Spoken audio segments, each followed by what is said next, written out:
നമ്മളെ തന്നെ മറന്ന് നമ്മളിതിൽ വർക്ക് ചെയ്യാന്നുള്ള കാര്യം. ഇപ്പൊ നമ്മളിപ്പോ ഭഗവത്ഗീതയിലെ സൂക്തങ്ങൾ സാറിന് എല്ലാവരും പറ്റും. കർമ്മണ്യവാധികാരസ്ഥയെ മാപര്യേഷു കഥാചന മാപർവ്വസേമി മാഷസ. നമ്മൾ കർമ്മങ്ങൾ അല്ലെങ്കിൽ നമ്മൾ അതിനൊരു ഫലം ഇച്ഛിക്കാതെ ഒരു കർമ്മം ചെയ്യാന്നുള്ളതാണ്. അപ്പൊ ശരിക്കും പറഞ്ഞാൽ ഞാൻ എടുക്കുന്നത്, ഇപ്പൊ ഞാനൊരു ഭയങ്കര വിശ്വാസിയോ കാര്യങ്ങളൊന്നും അല്ല, എങ്കിലും ഈ ഒരു മ്യൂസിക്കിന്റെ കാര്യത്തില് ഞാൻ ആ ഒരു കർമ്മം അല്ലെങ്കിൽ ഒരു ഫലം നമുക്ക് തിരിച്ച് കിട്ടുമോ ഇല്ലയോ അതെല്ലാം സെക്കൻഡറി തിങ് ആണ്. പക്ഷെ നമ്മളത് ചെയ്യാന്നുള്ളതാണ്, ആ കർമ്മം ചെയ്യാന്നുള്ളതാണ്.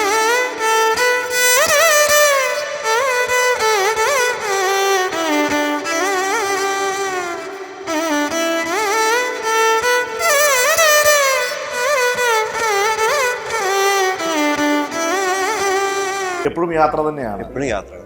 കച്ചേരികൾ ഇപ്പോഴും ഉണ്ട്. കച്ചേരികൾ ചെയ്യും. സമയം കിട്ടുമ്പോഴൊക്കെ എപ്പോഴൊക്കെ എനിക്ക് നല്ലൊരു കച്ചേരി ചെയ്യണമെന്ന് അപ്പോഴൊക്കെ കച്ചേരി ചെയ്യും.